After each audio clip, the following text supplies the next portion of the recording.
안녕하세요. 테크 크리에이터 꿀란지 PD입니다. 대한민국 여름이 고온 다습하다라는 기후에 대한 상식은 누구나 잘 알고 있습니다. 꼭 배우지 않아도 우리 몸이 덥고 습한 여름을 기억을 하거든요. 기상청 통계 자료를 분석해보면 우리나라의 월 평균 습도가 계절을 가리지 않고 높은 편이고 여름에는 정말 높아요. 습도가 높으면 우리 피부에 끈적거리는 느낌이 나타나기 때문에 주로 여름이 되면 제습기를 하나 사볼까라는 생각을 해봅니다. 그래서 제습기 사용 8년차로서 제습기의 원리부터 에어컨과의 기술적인 차이점, 제습기를 선택하기 위한 체크 포인트, 사용 팁까지 꼼꼼하게 제습기 파헤치기 지금 시작합니다. 제습기에 대한 이야기를 할 때 항상 붙어 다니는 가전제품이 하나 있는데 바로 에어컨입니다. 에어컨은 우리가 가장 많이 사용하는 냉각식 제습기와 기본 동작 원리가 똑같아서 온도를 낮춰주면서 습도까지 낮춰주는 역할을 합니다. 그래서 에어컨이 있으면 제습기는 필요 없는 게 아닌가라는 생각을 하곤 해요. 제습기와 에어컨은 기본 원리는 똑같지만 한 번 더 들어가서 자세히 들여다보면 다른 부분도 존재합니다. 에어컨의 기본 원리는 이동식 에어컨의 문제점을 지적한 영상에서 자세히 다뤘었는데 제습기와의 차이점을 확인하기 위해서 어려운 용어 다 빼고 가장 쉽게 에어컨의 원리를 알아볼게요.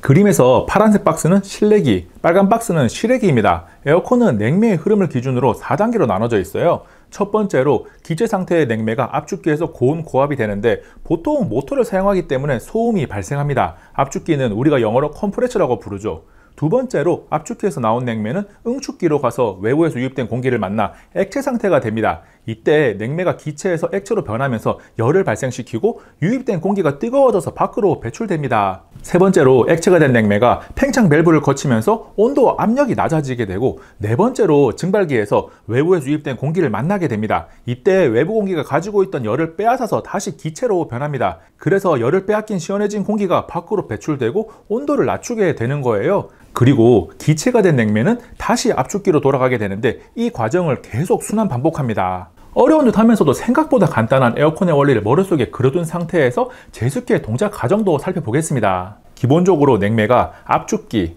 응축기, 팽창 밸브, 증발기를 순환하는 과정은 에어컨과 동일합니다.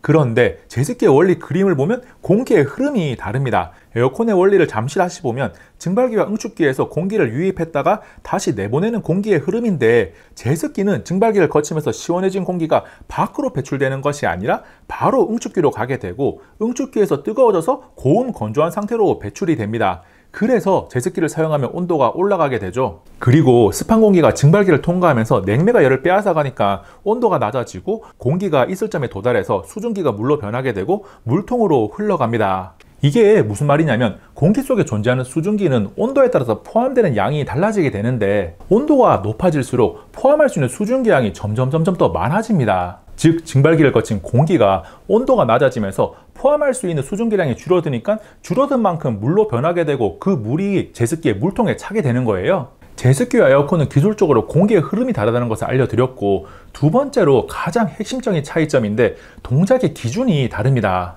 제습기는 습도를 조절하기 위한 제품이니까 당연히 습도를 기준으로 동작하는데 에어컨은 제습 모드를 사용하더라도 동작 기준은 온도입니다.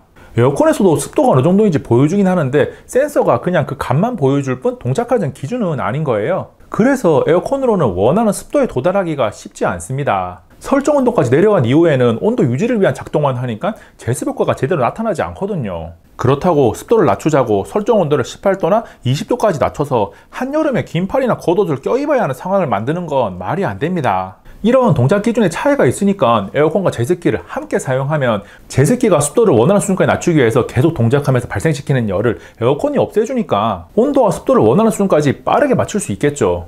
고온 다습한 여름에 에어컨과 제습기를 함께 사용하는 게 좋다고 하지만 전기요금에 대한 걱정을 하지 않을 수 없습니다. 제습기의 소비 전력은 종류에 따라서 조금씩 달라지긴 한데 시장에서 주류로 판매되고 있는 10리터에서 25리터 사이의 제품들은 200W에서 400W 정도의 소비 전력을 가지고 있어요. 평균치인 300W로 계산을 해보면 제습기를 하루 4시간 매일 사용한다고 가정을 해도 한 달 36kWh시로 조금 더 비싼 주택용 저압이 1kWh에 88.3원이니까 3,200원 정도거든요. 실제로는 이것보다 사용시간이 더 적을 테니까 전기요금에 대한 부담은 가지지 않아도 됩니다. 물론 7, 8월 1차 누진 구간이 300kWh를 넘어가게 되면 조금 더 나오긴 하겠죠. 에어컨과 제습기를 함께 사용하는 모습을 떠올려보면 제습기가 습기를 제거하면서 온도를 높이니까 이런 역할을 할 수 있는 수단으로 보일러가 있습니다. 더워서 에어컨 틀면서 무슨 보일러냐고 할 수 있는데 집안의 꿉꿉함을 없애기 위해서 여름에 보일러를 돌리는 것은 오래전부터 이어져 온 생활의 팁이죠. 에어컨을 틀어놓은 가운데 보일러를 잠깐 돌려서 습기를 낮추는 것이 제습기보다 더 좋은 점은 상대적으로 넓게 집안 전체에 균일하게 작용한다는 것입니다. 그리고 비용적으로 도시가스를 사용하고 있다면 제습기를 사용하는 것보다는 조금 더 싸게 먹힐 거예요.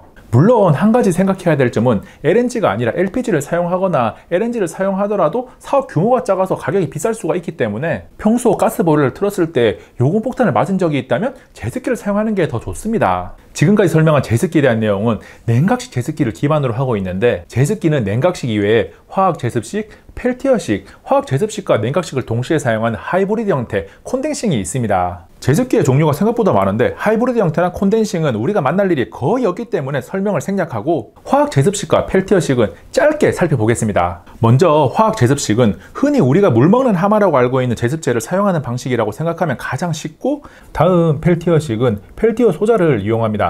펠티어 소자는 전류를 흘려주면 한쪽에서 다른 쪽으로 열이 이동하는 펠티어 효과가 나타나고, 온도가 낮아지는 쪽은 수증기가 물로 변하게 되면서 제습 효과를 만들어냅니다. 이 방식은 냉각이나 제습 효과가 대단히 크지는 않아서 미니 제습기나 미니 냉장고, PC의 CPU 냉각 등에 사용되는데 조용하고 작게 만들 수 있다는 특징이 있습니다. 그래서 시장에 판매되는 제습기 중에 소음이 없는 미니 제습기는 99%가 펠티어식을 사용합니다. 펠티어식 제습기는 제습 능력이 작은 편이니까 메인 제습기가 있는 상태에서 옷장이나 신발장 근처 등 작은 공간에서 사용하기에 괜찮아요. 더불어 소음과 외부로 발생되는 열이 거의 없으니까 작은 공부방에 사용하기도 괜찮습니다.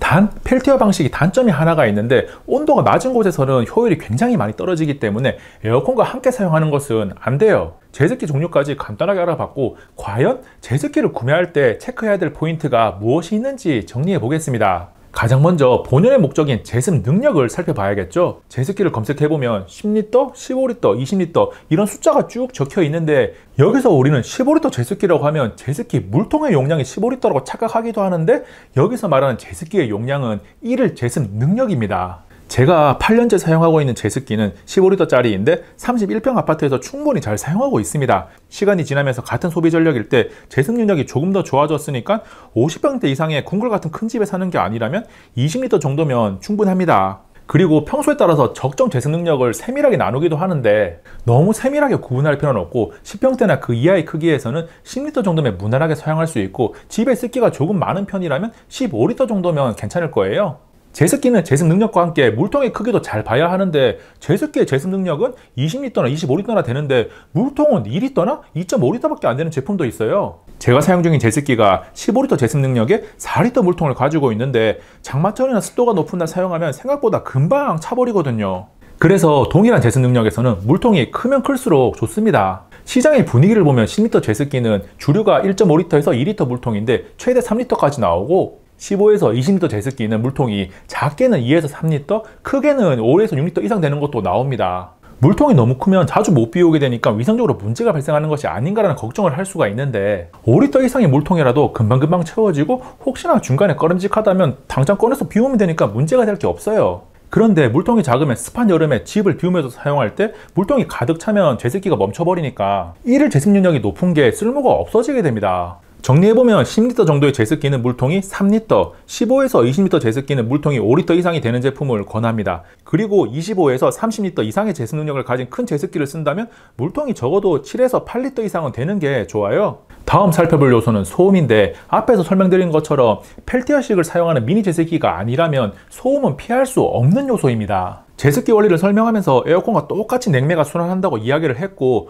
모터가 있는 압축기를 사용하니까 소음은 무조건이죠.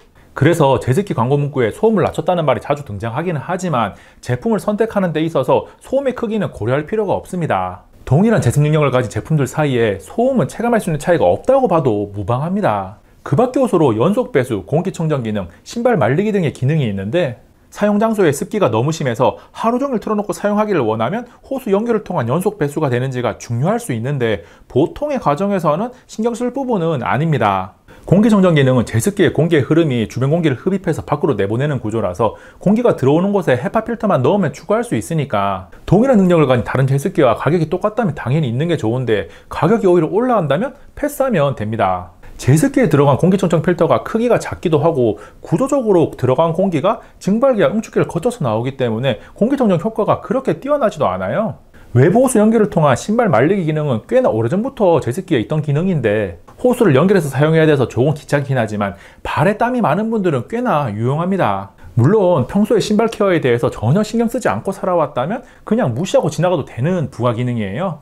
제습기에 대해서 마지막으로 살펴볼 내용은 사용 팁입니다. 제습기를 일정 기간 이상 사용하게 되면 자신만의 방법으로 사용하는 것을 알게 되는데 제습기를 처음 사용하는 분들의 시행착오를 줄여드리기 위해서 당연하지만 알고 있으면 좋은 사용 방법을 정리해 보겠습니다. 제습기는 빨래를 말릴 때 참 좋고 제습기 사용자들의 최애 사용 팁이기도 합니다. 제습기 빨래 말리는 방법을 검색해보면 복잡하게 설명해둔 게 많은데 그냥 빨래 건조대가 어디에 있든 근처에 제습기를 틀어놓으면 끝입니다. 확실히 그냥 빨래를 말리는 것보다 정말 잘 말라요. 집에 의류건조기가 있지만 건조기로 돌리지 못하는 빨래는 지금도 정말 제습기로 잘 말리고 있어요. 가끔 빨래를 말리기 위해서 빨래 바로 옆에 제습기를 놔두면 고장난다고 하는 분들도 있는데 그렇게 됐을 때는 제습기가 문제가 있는 거지 사용 방법이 문제가 된 것은 아닙니다. 집 구조에 따라서 샤워 후에 습기가 제대로 마르지 않아서 고민인 분들도 제습기를 적극적으로 활용하면 됩니다. 샤워 후에 문을 열어두고 문 앞에 제습기를 틀어놓으면 욕실 안이 생각해보던 것보다 훨씬 빠르게 뽀송뽀송해집니다.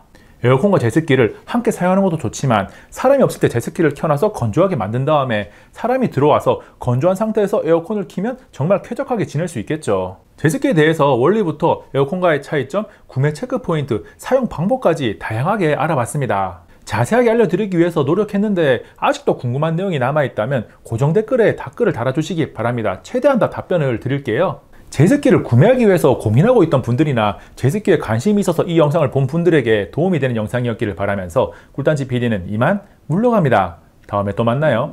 안녕. 잠시만요. 가지 마시고 여기 있는 꿀단지 눌러서 꿀단지 PD 영상을 계속 받아보세요. 생각보다 더 재미있고 흥미롭고 정보가 가득합니다. 여기 있는 이 영상 정보를 정말 가득 담은 영상이고요.